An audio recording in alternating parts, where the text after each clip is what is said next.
사무엘상 9장 1절부터 25절. 이스라엘의 역사에는 족장, 선지자 그리고 제사장이 왕이 제사장이 다스렸던 시대가 나옵니다. 그래서 이스라엘 역사는 이 지도자들을 따라서 분류를 하면 족장 시대, 선지자 시대, 왕정 시대 그리고 제사장 시대로 500년씩 나눠집니다. 흥미롭게도 구약 역사 4000년인데 그중에 2000년에 이스라엘 역사가 이렇게 나눠집니다. 족장 시대는 아브람부터 시작을 합니다. 2000년 주전 예수님 오시기 2000년부터 1500년도까지. 그리고 선지자 시대 모세로부터 시작해서 주전 1500년부터 한 1000년까지. 그리고 이제 다윗부터 시작하는 사울이 첫 번째 왕이긴 하지만 믿음의 계보에 있어서는 다윗이 첫 번째니까 다윗부터 시작해서 주전 1000년부터 500년까지. 그리고 이제 제사장 시대는 포로기 이후의 시대이죠. 주전 500년부터 영년 예수님 오실 때까지 해서 에스라로부터 시작해서 이 네 시대가 있습니다. 족장이 다스리고 선지자가 다스리고 왕정이 다스리고 제사장이 다스리는 시대. 자, 이 사무엘상 8장부터 11장에서는요, 이제 모세로부터 시작된 선지자 시대에서 이제 왕정 시대로 넘어가는 것을 그리고 있습니다. 그래서 이 역사의 대전환기라고 할 수 있죠. 8장에서 이스라엘 장로들은 사무엘에게 이방 나라처럼 왕을 세워달라. 이방 나라에 있는 왕도 우리도 갖게 해달라라고 요구를 합니다. 그래서 이제 9장부터 11장에서는 하나님이 그들의 요구대로 왕을 세워주시는 과정이 나옵니다. 이제 오늘 9장 1절을 보시면 베냐민 지파에 기스라고 하는 유력한 사람이 있었다. 그의 아버지는 아비엘이고 할아버지는 스룹이고 그 윗대는 베고라시고 그 윗대는 아비야인데 베냐민 사람이다.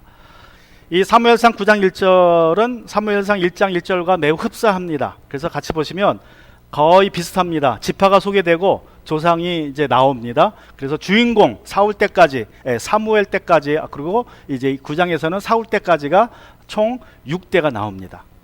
그래서 이렇게 이제 좀 누군가 좀 바뀌는 그런 아주 중요한 역사의 전환기임을 저 구조에서도 우리가 알 수 있죠. 보면 유력한 사람이라고 소개합니다. 베냐민 지파의 기스라고 하는 이제 사울의 아버지가 소개되면서 그를 유력한 사람이라고 표현하고 있습니다. 우리말로 하자면 지역 유지였다는 말입니다. 지역 유지. 지금도 지역 유지가 있죠. 돈 있고 권세 있는 사람, 그 지역에서 가장 돈 많고 권세 있는 사람을 유지라고 합니다. 그래서 유력한 말이라고 번역을 했는데 이 말에는 용맹한 사람, 부자, 권세자, 또 덕이 많은 사람 이런 뜻입니다.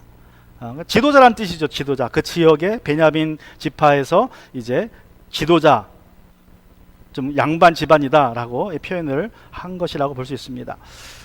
9장 3절에 보면 나중에 살펴보겠지만 기스가 암나기 들을 잊어먹습니다. 암나기 한 마리가 아니라 암나기 들, 몇 마리인지 몰라요. 2마리 이상부터인데 암나기 들을 잊어먹은 거 보면 암나기를 가지고 있는 것을 보면 그가 부자였다는 것을 우리가 또 확인할 수 있습니다. 흥미로운 점은 1절에서 사울의 아버지 기스가 베냐민 지파라는 사실을 2번 말합니다. 1절에서 시작도 베냐민 지파라고 그러고 끝날 때도 베냐민 사람이다. 그래서 베냐민 지파라는 것이 무척 강조되고 있습니다.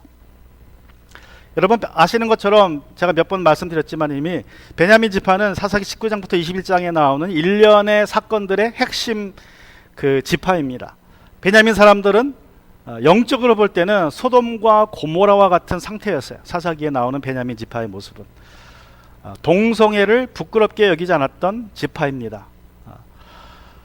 공개적으로 동성애를 했어요. 마을에서. 그래서 베냐민 지파에 속한 이 기브아라는 마을에 이제 레위 사람이 첩과 함께 지나가다가 하룻밤을 유숙하게 됩니다. 원래는 예루살렘 쪽에서 묵으려다가 거기는 아직 이방 사람들이 살아서 이방 땅이니까 그래도 우리 형제들한테 가자 그래서 거기서 한 5마일 정도 더 북쪽으로 올라가서 베냐민 지파 마을에 들어갔는데 거기서 일을 당해요.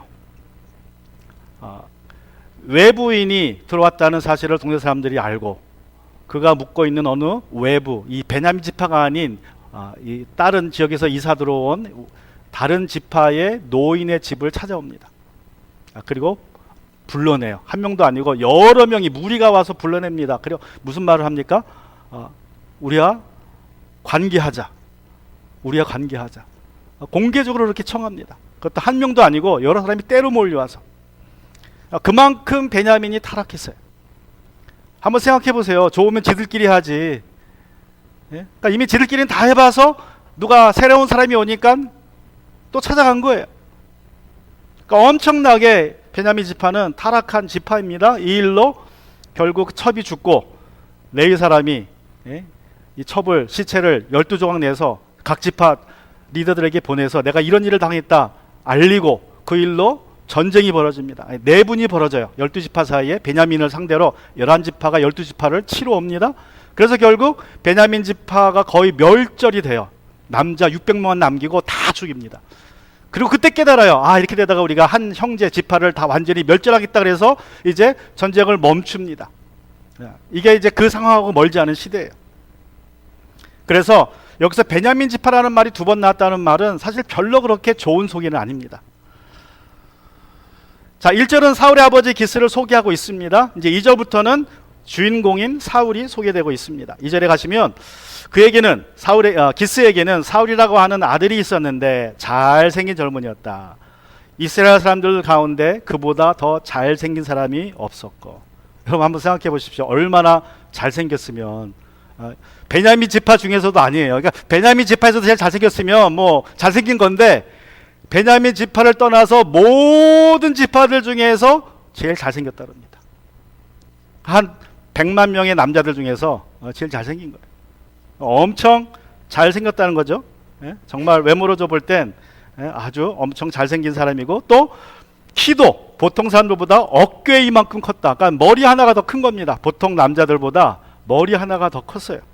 그러니까 뭐 장신이죠, 장신. 엄청 큰 사람이죠. 그래서 이 사울보다 키가 큰 사람이 이스라엘에 없었다고 이제 그렇게 표현해도 이해될 것 같아요. 그보다 잘생긴 사람도 없고 그보다 키가 큰 사람도 없습니다. 요즘 말로 하자면 이 사울은 얼짱이에요, 얼짱. 그리고 몸짱입니다. 얼굴도 잘생겼고 덩치도 엄청 크고 그래서 그냥 외모로 봤을 땐 지도자로서 부족함이 없어요. 여러분 잘생기고 키가 큰 거는 이게 굉장히 플러스가 되죠. 그래서 지금도 미국에서 보면 지도자들은 대체로 키가 크다고 합니다. 미국의 대형 회사들 회장들의 평균 키가 183이라 그래요. 회장들 큰 대업 아주 대기업들의 회장들의 CEO들의 키가 평균이 183입니다. 미국에서 키가 180이 넘는 사람은 불과 14.5%에 불과해요. 남자들 중에서 10명 중에 1명, 2명이 180, 제 키 정도 돼요. 제 키 정도. 그런데 미국 500대 기업의 CEO들 중에 58%가 180 이상입니다. 엄청난 거죠. 보통 평균을 넘는다는 소리예요. 그리고 미국에서 키가 189를 넘는 사람이 3.9%라고 합니다.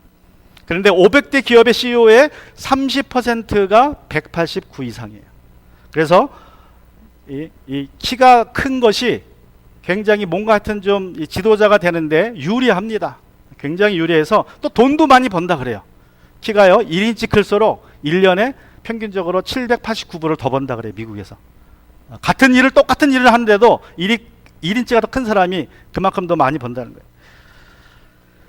미국 대통령도 흥미롭게도 평균 키가 180이 넘습니다.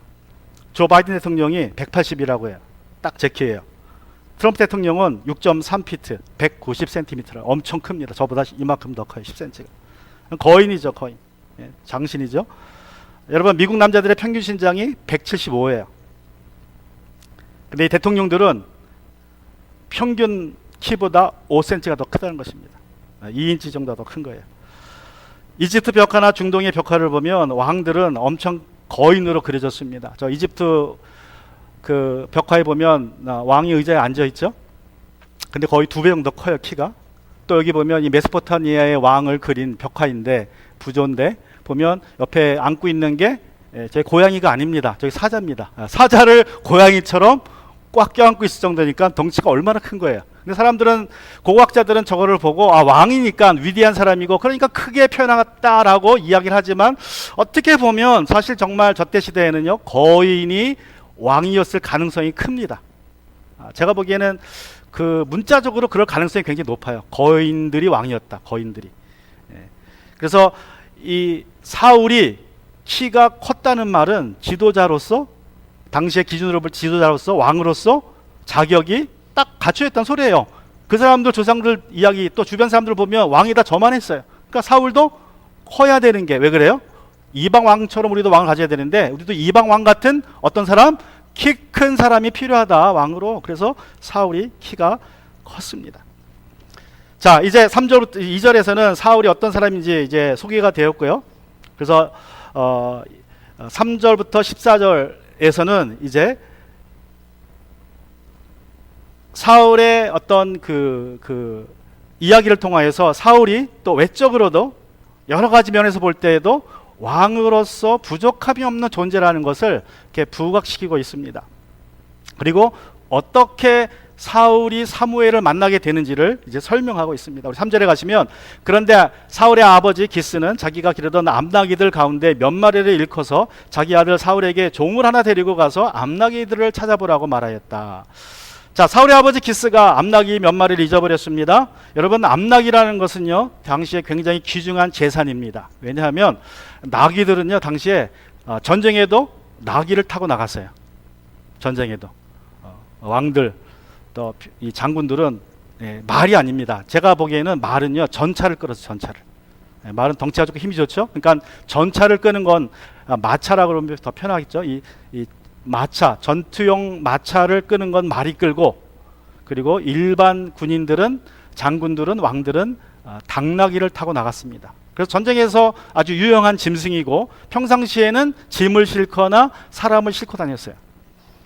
그래서 말보다도 더 가치가 높았습니다.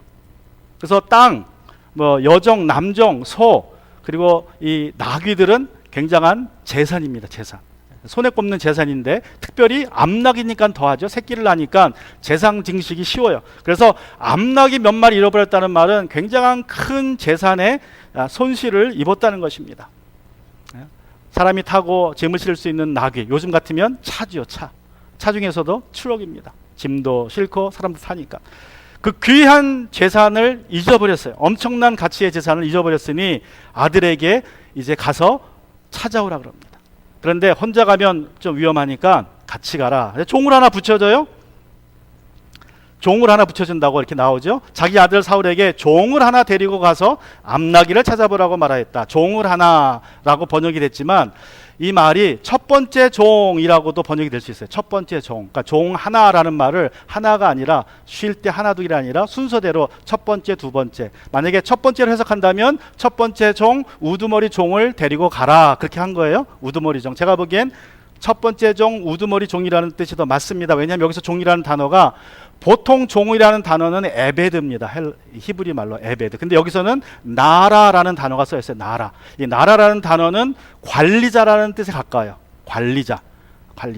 그래서 종 중에서도 가장 높은 데 있는, 종을 다 다스리고 집안을 관리하는 종이 나라인데, 여기서 나라이기 때문에 저 종은 종 하나가 아니라 첫 번째 우두머리 종을 데리고 가라. 일리가 있습니다. 사울은 젊었고, 아무래도 젊으니까 힘은 좋더라도 지혜가 부족하고 경험이 부족하겠죠. 그러니까 집안을 다 관리하는 집사를 데리고 가라는 것입니다. 좀 나이가 있고, 최소한 아버지 뻘은 안 되더라도 형뻘, 큰 형뻘 되는, 나이도 있고 경험도 있는 그러한 종을 하나 이제 같이 데리고 가게 했는데, 그래서 제가 보기에는 여기 나오는 그 종 하나가, 이 첫 번째 종이 사무엘하 19장 17절에 나오는 시바일 가능성이 굉장히 큽니다. 사무엘하 19장에 보면 그는 베냐민 사람 1000명을 거느리고, 또 사울 집안의 종 시바와 함께 왔는데, 시바가 어떤 사람이냐면 종인데요, 자기 아들 15과 자기 종인데 또 종이 있어요. 그러니까 이거는 관리자란 소리죠. 굉장히 높은 종입니다. 20명을 데리고 나왔다. 종도 한 명이 아니라 자기 밑에 종이 또 20명이에요. 그러니까 사울 집안의 첫 번째 종은 시바입니다. 근데 시바는 그 밑에 또 자기가 다스리는 종이 20명이나 있었어요.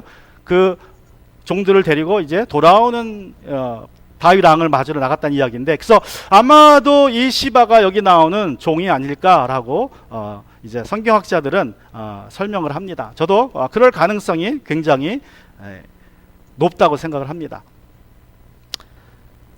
그래서 이 사울이 나중에도 우리가 살펴보겠지만 암나귀를 며칠 찾다가 못 찾습니다. 그래서 이제 집에 돌아가자 그래요. 아버지가 우리 걱정 더 하겠다. 뭐 그 잊어버린 건 잊어버린 거고 우리 돌아가자 그랬을 때 종이 뭐라 그럽니까? 아, 이 성읍에 하나님의 선지자가 있으니까 가서 만나봅시다. 그럴 때 사울이 그 이야기를 듣죠. 그죠? 근데 사울 생각해 보세요. 그 종이 나보다 어려요. 나는 20이고 걔는 15이야. 그럼 내가 걔 말 들을까요? 왜 쉽지 않죠? 아, 그냥 집에 가자 그러지. 근데 나보다 나이가 많고 한 30 됐어요. 그리고 집에서도 집을 다 자기 집안을 관리해주는 종이에요. 그러면 그 종이 얘기하면 들을 확률은 없죠. 그래서 여기서 말하는 그 종이 시바일 가능성이 높다는 것입니다. 자, 4절에 보시면 사울은 종을 데리고 에브라임 산간지역과 살리사 지방으로 두루 다녀보았으나 찾지 못하였다. 사할린 지방까지 가서 두루 다녀보았으나 거기에도 없었다. 베냐민 지방에도 다녀보았으나 거기에도 찾지 못하였다. 살리사, 사할림 성 다른 지역에서는 거의 나오지 않는 지명으로 어딘지 알지 못하지만 굉장히 사울이 집에서 멀리 떨어졌다 그렇게 이해하시면 됩니다. 어떤 성경학자는 약 20마일 정도 집에서 벗어났다. 그러니까 여기서 한 코코아 타이르스빌 정도까지 이제 갔다는 것입니다. 그 당시 기준으로는 먼 거리입니다. 그래서 마침내 찾지 못해서 어떻게 합니까? 자기가 살던 지역에서는 찾지 못하니까 이제 5절에 보시면 그들이 숲 지방으로 들어섰을 때에 이제 베냐민 지파 지역에서 숲 지방으로 들어갑니다. 숲이 누굽니까? 앞에서 사무엘상 1장 1절에 보면 숲은 사무엘의 할아버지예요. 할아버지. 숲지방. 근데 그때는 사람 이름인데 여기는 지금 지역 이름으로 나옵니다.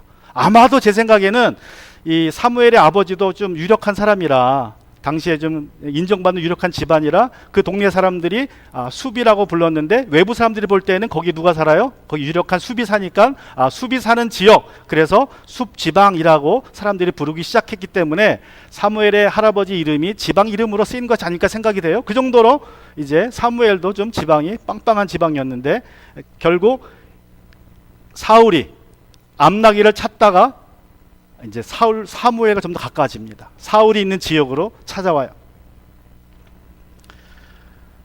자, 그래서 집에서 너무 멀리 와서 이제 돌아가자. 사울이 자기가 데리고 다니던 종에게 말했다. 그만 돌아가자. 아버지께서 암나귀들보다 오히려 우리 걱정을 하시겠다. 합리적이죠. 며칠 동안 못 찾았으니까 돌아가자. 우리 돈도 떨어졌고 이제 뭐 찾을 길이 없는 것 같으니까 돌아갑시다. 돌아가자. 종에게 말합니다.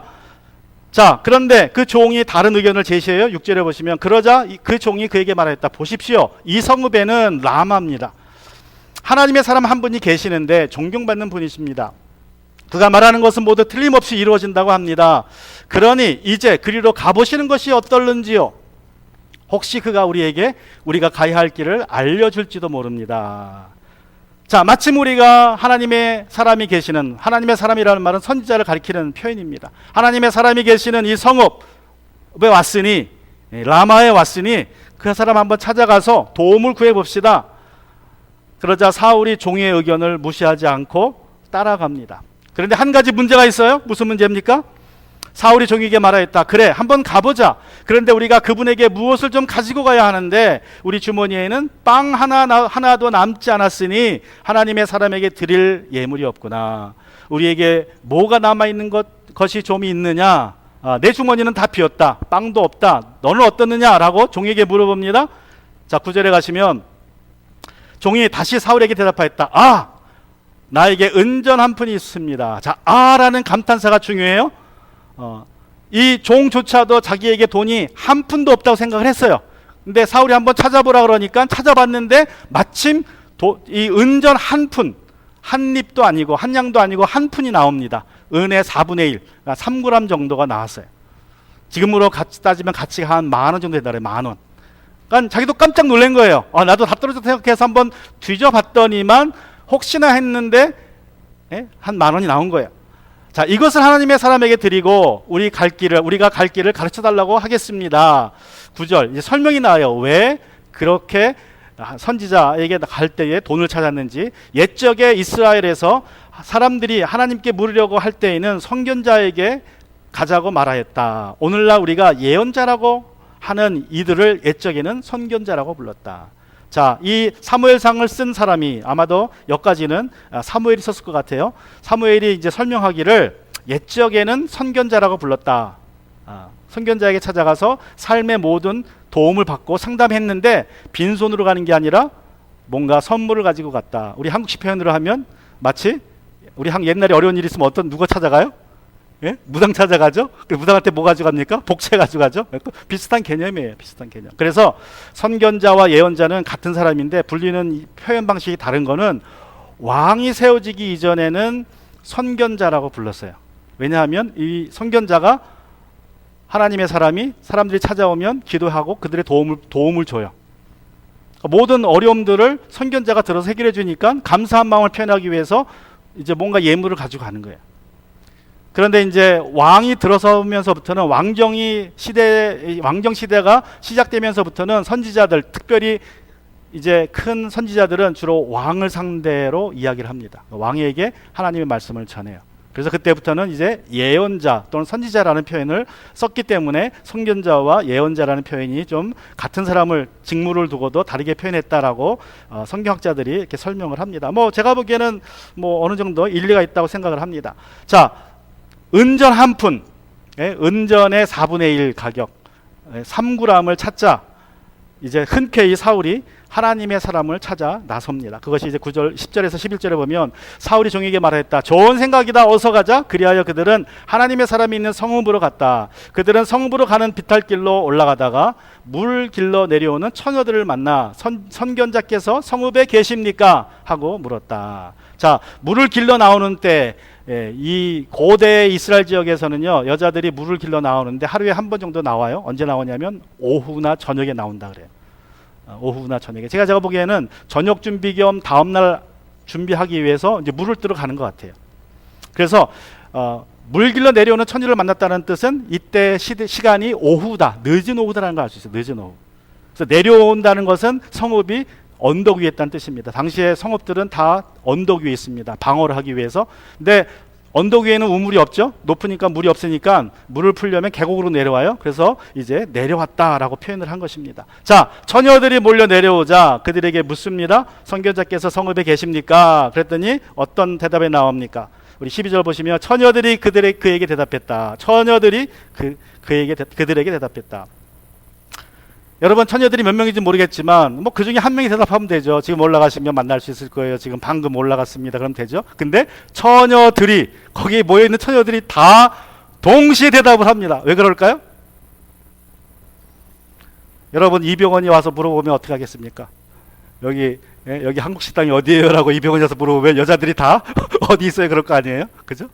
사무엘이 키 훤칠하고 잘생겼으니까 처녀들이 그냥 반해가지고 관심을 끌고자 동시에 그냥 말을 한 거예요. 자기 목소리를 낸 것입니다. 자, 그래서 그들이 하는 말이 예, 계십니다. 지금 막 저 앞으로 가셨습니다. 서둘러서 가시면 따라가서 만나실 수 있습니다. 오늘 사람들이 산당에서 제사를 드리기 때문에 그분이 방금 성읍으로 들어가셨습니다. 그러니까 두 분께서 성읍으로 들어가시면 그분이 식사하러 산당으로 올라가시기 전에 틀림없이 그분을 만날 것입니다.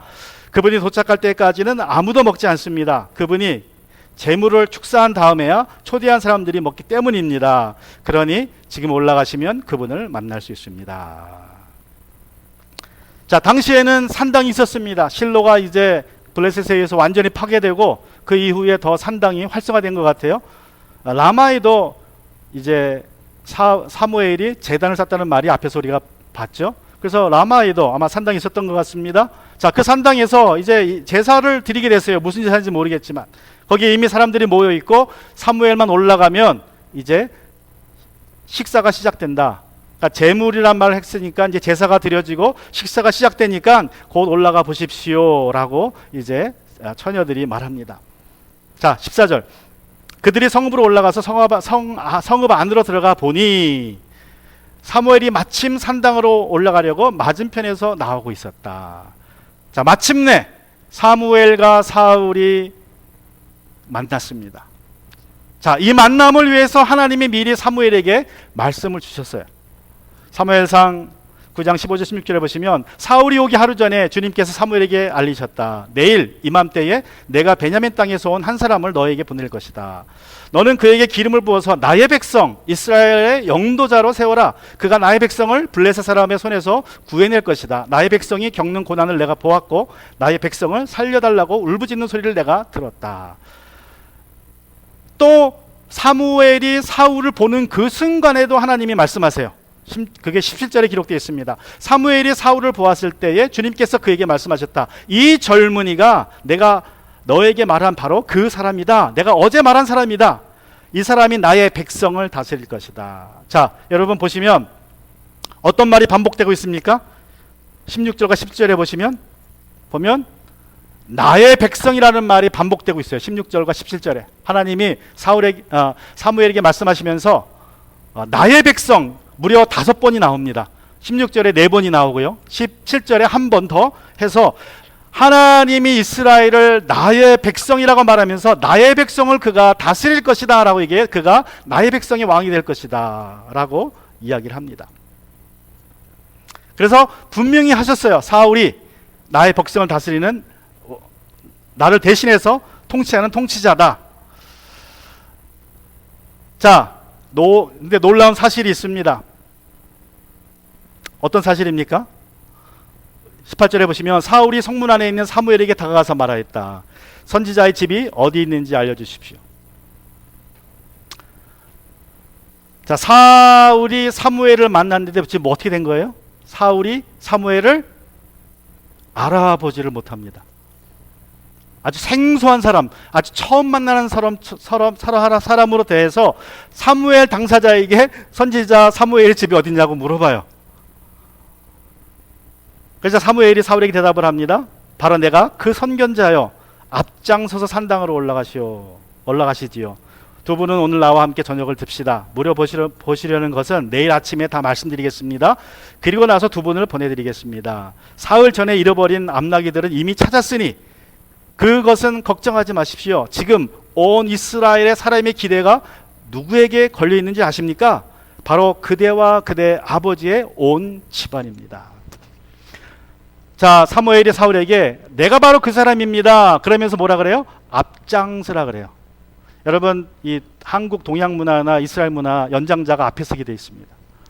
연장자가, 지도자가 앞에 서요. 근데 사무엘이 당시에 영적 지도자잖아요. 근데 뭐라 그래요? 사울에게 앞장서세요. 당신이 지도자입니다. 당신이 이 민족의 최고 지도자라는 것을 앞장서라는 말과 행동으로 이제 보여줍니다. 그러면서 말을 끝내기를 온 이스라엘 사람들의 기대가 당신과 당신 아버지 집안에 지금 걸려 있습니다.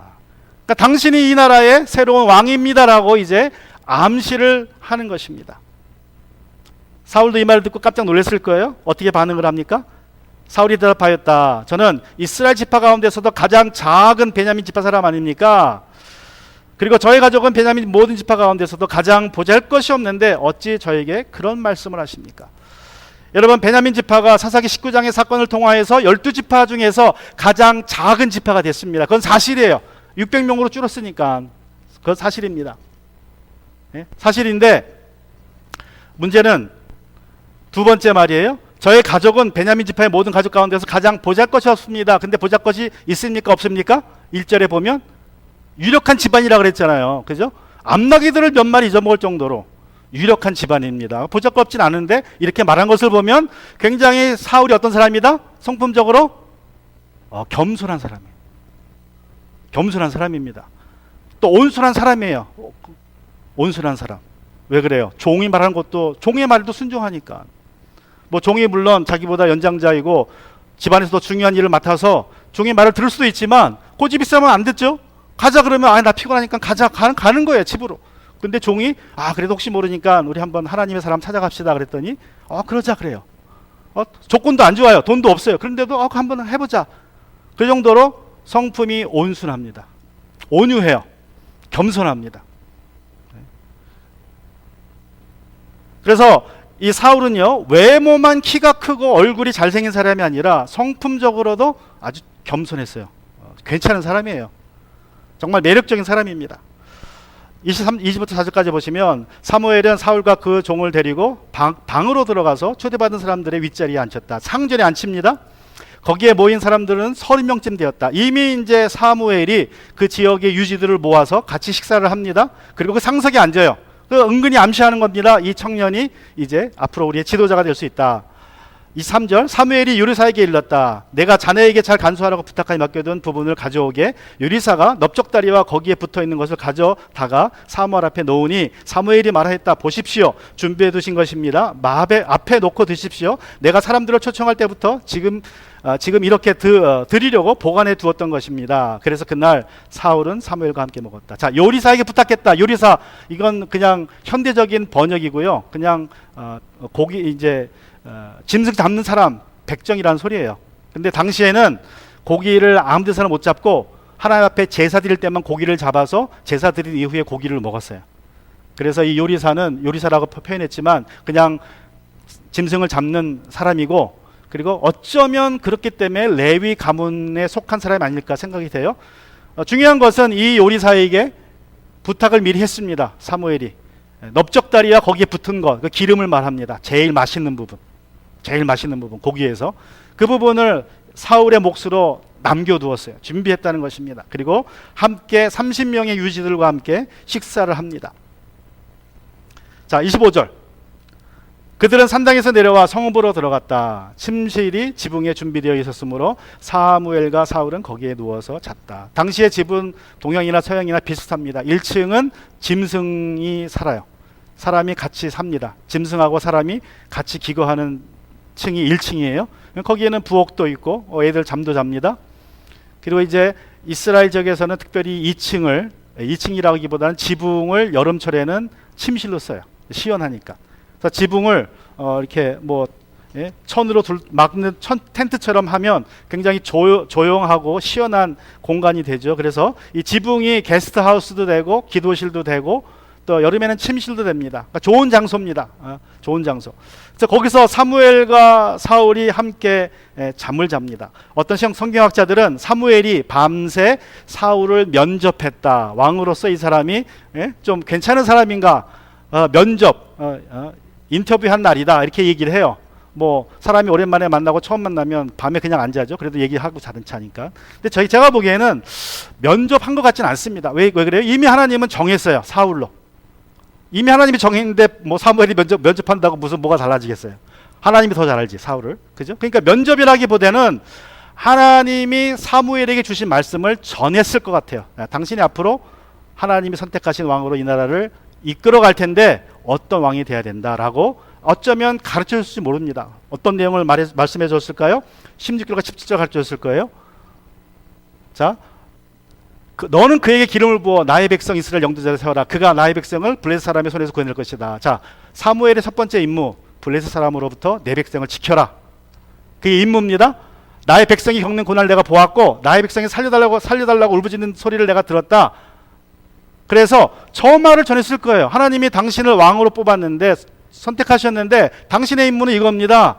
나를 대신해서 내 백성, 하나님의 백성을 블레셋으로부터 보호해라. 그게 당신의 임무다라고 저는 얘기했을 거라고 생각을 해요. 자, 이렇게 하나님은 첫 번째 왕으로서 사울을 세우셨습니다. 사울을 선택하셨어요. 사무엘이 사울을 만난 과정은 잃어버린 암나귀를 찾으러 나온 사울을 이제 만나게 됩니다. 그러니까 사울에게는 우연입니다. 우연. 그냥 잃어버린 나귀 찾으러 왔다가 사무엘을 만나게 됐고 그 사무엘을 통해서 왕으로서의 사명을 받습니다. 그런데 하나님의 사람 사무엘에게는 이게 우연입니까? 우연이 아니죠. 그는 이미 하나님께 말씀을 드렸어요. 필연입니다. 그래서 여러분 세상 일을 볼 때 어떤 일들은 우연인 것 같지만 우연이 아닐 수가 있어요. 믿음이 없는 사람들, 불신자들에게는 사건이 우연입니다. 그러나 우리 믿는 사람들에게는 모든 것이 다 하나님의 섭리 안에서 이루어지는 일들이에요. 하나님께서 뭔가 정한 일이 있으셔서 내가 이해하지는 못하지만 그런 일들이 발생하게 하고 그 일을 시작으로 말미암아 내가 예상치 못한 암나귀를 찾아러 갔다가 왕으로 인정받는, 지정받는 일이 벌어진 것처럼 내가 나에게 어떤 일이 벌어졌는데 그 일을 통하여서 하나님의 뜻을 발견하는 일이 될 수 있다는 거예요. 지금 코로나 시대에 코로나에 걸렸는데 그런 일들을 통해서라도 하나님은 나에게 어떠한 사명을 주실 수 있다는 것입니다. 자, 왕을 달라는 이스라엘의 요구에 이제 하나님께서 사울을 주셨습니다. 사울을. 자, 이스라엘의 첫 번째 왕의 후보인 사울은 지금까지 종합해 볼 때에 어떤 사람입니까? 여러분, 어떤 사람이라고 이미지가 들어와요? 외적인 기준에서 볼 때 사울은 왕으로서 자격 요건을 충분히 갖췄습니까? 못 갖췄습니까? 그런 유력한 집안의 출신입니다. 외모로도 볼 때에 뒤지지 않아요. 얼굴도 이스라엘 제일 잘생겼고 키도 이스라엘 제일 컸습니다. 얼짱, 몸짱, 성품도 좋아요. 아버지 말에 여러분 지금까지 아들이 세 가정의 아들이 나와요. 엘리의 아들 둘이 나오고 사무엘의 아들 둘이 나오고 지금 기스의 아들이 나왔죠. 이 세 가정의 아들 중에서 누가 제일 착합니까? 누가 제일 착해요? 사울이 제일 착해요. 그죠? 엘리의 두 아들은 망난이었습니다. 사무엘의 두 아들도 잘 컸다가 권력의 맛을 보고 변해버렸어요. 근데 사울은 지금까지는 순종하는 아들이에요. 아버지가 찾으러 오라 그러니까 찾으러 갔습니다. 가서 힘들어서 돌아가려고 했더니 종이 우리 한 번 더 찾아봅시다. 하나님의 사람 만나봅시다 하니까 또 순종해요. 온숙한 사람이고 순종하는 사람입니다. 성품적으로 굉장히 좋은 사람이에요. 그러니까 얼마나 좋습니까? 잘생겼죠. 키 크죠. 얼짱, 몸짱, 성품도 좋아. 맘짱. 세상적으로 부족함이 없어요. 그 사람이 왕으로 이제 하나님이 선택하셨습니다. 자, 인간적으로 볼 때는 거의 완벽에 가까운 왕입니다. 왕의 후보입니다. 그런데 뭐 우리가 다 아는 스토리니까 말씀을 드리자면 한 가지 아쉬운 점이 있다면 그는 몸짱, 얼짱, 맘짱인데 한 가지가 부족했어요. 뭐가 부족했습니까? 뭐가 부족했어요? 영성이 없어요. 믿음이 없었어요. 믿음이. 자, 그걸 어떻게 할 수 있느냐? 자, 그가 라마에 왔어요. 사무엘이 사는 도시에 성읍에 왔는데 그래서 첫 번째로 만난 성읍 안에서 첫 번째 만난 사람이 그가 찾는 사무엘인데 사무엘을 보고도 사무엘을 알아보지 못했습니다. 오늘날 같으면 한국 사람인데 누구를 모르는 거예요? 한국 사람인데 우리 기독교계에서 제일 유명한 누구를 모르는 겁니까? 조용기 목사님을 모르는 거예요. 미국 사람인데 미국에서 제일 유명한 목사님이었던 빌리 그레이엄 목사님을 모르는 거예요. 그걸 만나고도 한번 생각해 보세요. 상상 지금 그때는 인터넷이 없으니까요 모를 수도 있죠 얼굴을. 뭐 그럴 수도 있어요. 지금 뭐 다 인터넷에 TV 나오니까 교회 안 나가도 절에 나가도 조용기 목사님이 누군지 알 수 있죠. 그때는 사울은 모를 수도 있죠. 근데 여러분 한번 생각해 보세요. 사무엘상이 분명히 이렇게 얘기해요. 사무엘상 33장 30절 4장 1절 보면 그리하여 단에서 부엘사벽까지 온 이스라엘은 사무엘이 주님의 세우신 예언자임을 알게 되었다. 자, 최소한 들었어요? 알았어요? 그리고 4장 1절에 보면 사무엘이 말을 하면 온 이스라엘이 귀를 기울여 들었다. 사무엘은요 전국구 선지자입니다. 전국구 사사예요. 다 들어봤어요? 알았어요? 그리고 최소한 사무엘상 7장에는 뭐가 나옵니까? 거기에 미스바 집회가 나오잖아요. 그죠? 사무엘이 20년 사역을 하고 사역의 결과로 이제 그들을 결단시키기 위해서 다 미스바로 모이라 그럽니다. 그래서 미스바에 모여서 뭐 해요? 우상을 버리고 주님만 섬기겠다고 나와서 다시 한번 제사를 드려요. 그죠? 그때 블레셋이 쳐들어오지만 하나님이 그들을 밀쳐주십니다. 그러니까 그때 미스바 때 나온 사람들은 사무엘을 봤습니다. 그런데 사울이 사무엘을 몰라본다? 무슨 뜻이에요? 그 집회에 나오질 않았어요. 그리고 또 중요한 건 종이나 사무엘이나 대화 중에 하나님의 선지자, 선견자라는 말은 나오는데 사무엘의 이름이 나오잖아요.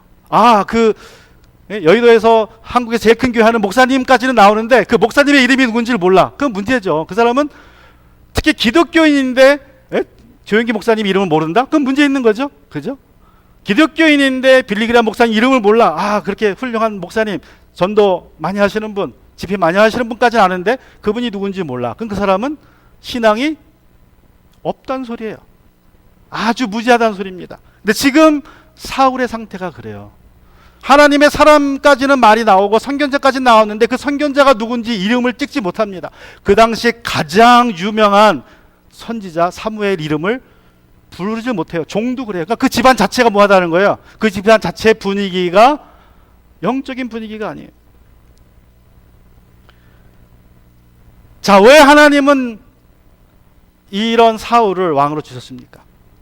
이제 그게 핵심 질문이에요. 왜 하나님은 하나님의 백성을 다스릴 사람으로 첫 번째 왕인데 사울 같은 사람, 물론 그가 어떤 사람입니까? 영장은 아니지만 얼짱, 몸짱, 맘짱. 왜 하나님이 이런 왕을 주셨을까요? 그 이유는 세상적으로는 100점이지만 영적으로 빵점인 왕의 후보를 하나님이 주신 이유는요, 이스라엘이 이방 나라들의 왕 같은 왕을 요구했기 때문에 그럽니다. 그들이 그런 왕을 요구했어요. 우리는 키 크고 잘 나가는 가정, 그런 사람을 왕으로 모시기 원합니다. 그들이 요구한 거예요.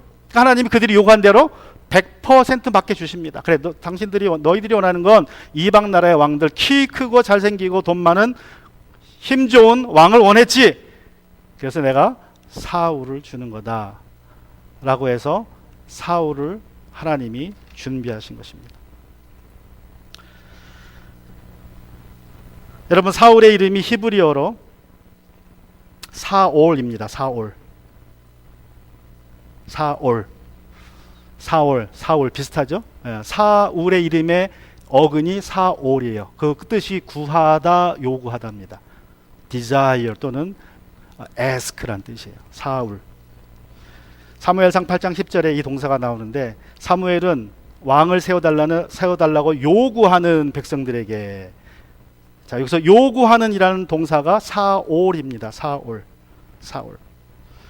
근데 흥미롭게도요, 사무엘이라는 이름에도 이 사올이라는 어근이 들어가 있습니다.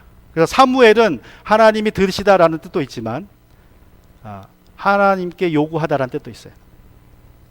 그래서 사울과 사무엘은 어근이 똑같습니다. 요구하다라는 뜻이에요.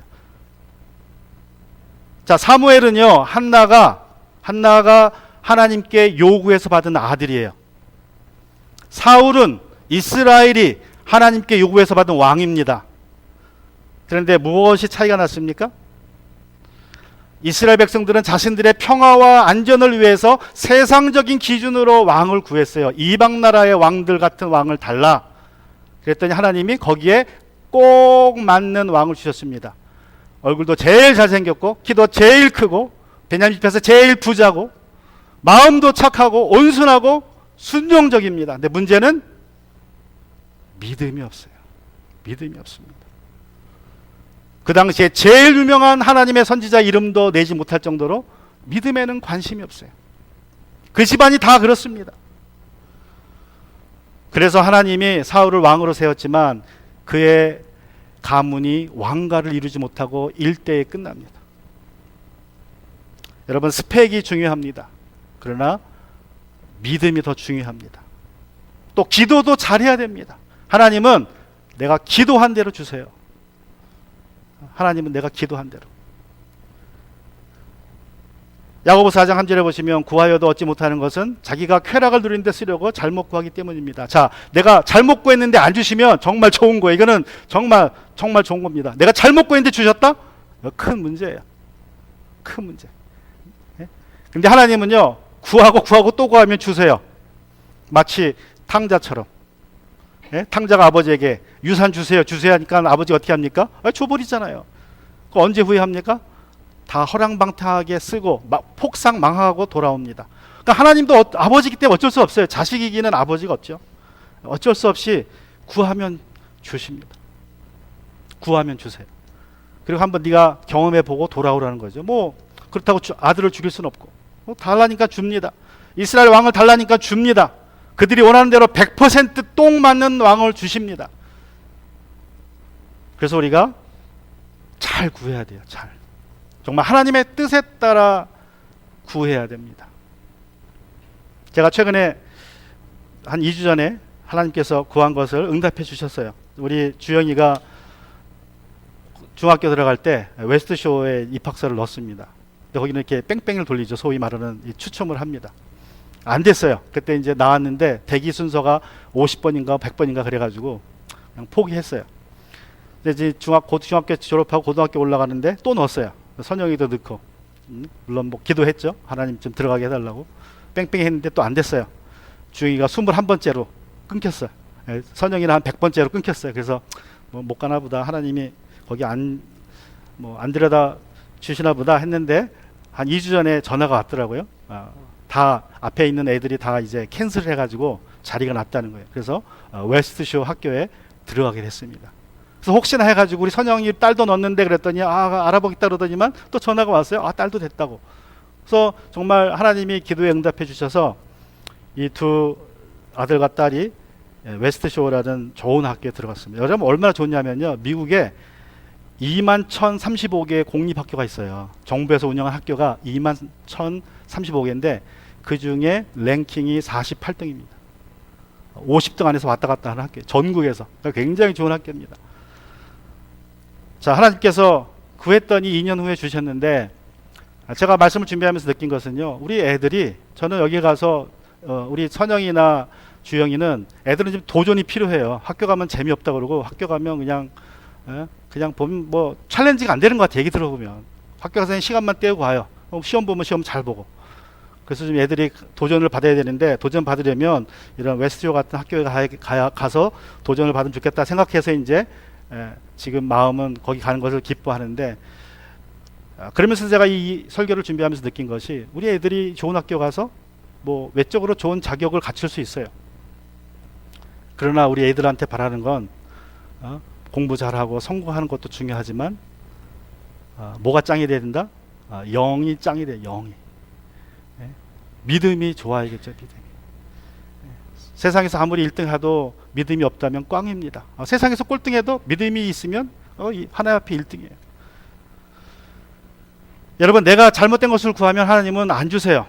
그런데 구하면 때를 쓰면 하나님이 주십니다. 자식을 이기는 아버지는 없기 때문에 그렇습니다.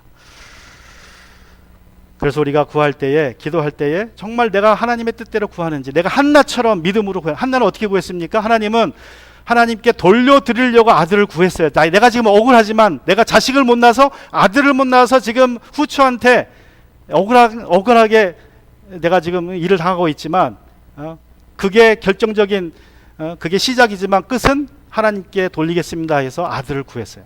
그래서 사무엘을 낳습니다. 이스라엘 백성들은 내가 좀 평안하자고, 내가 좀 안전하자고 세상적인 왕을 구했습니다. 하나님이 주셨습니다. 여러분, 우리가 기도할 때에 내 뜻이 아니라 주님의 뜻을 따라서 구해야 됩니다. 내 뜻대로 구해도 응답해 주실 수도 있고 뭐 하나님께서 주실 수도 있지만, 정말 하나님 나라의 영광을 위해서는 내가 구하는 것이 하나님의 뜻에 합당한 것인지를 우리가 먼저 하나님께 물어보고 구할 수 있는 저와 여러분이 되어야 될 줄로 믿습니다. 자, 오늘 말씀을 생각하시면서 같이 시간 기도하기 원합니다. 여러분, 어떤 기도의 제목들이 있습니까? 하나님께서는 먼저 그의 나라와 의를 구하라고 말씀하셨습니다. 그러나 우리가 매일 삶을 살면서 여러 가지 문제들을 경험합니다. 건강의 문제, 재정적인 문제, 사람과의 관계 속에서 어려움들이 있습니다. 또 내가 무엇을 하기 위해서는 이런 형편이 돼야 되는데 그것을 위해서 우리가 기도할 수 있습니다. 그러나 궁극적으로 내가 구하는 것이 하나님의 나라와 영광을 위한 것인지 분별해야 됩니다.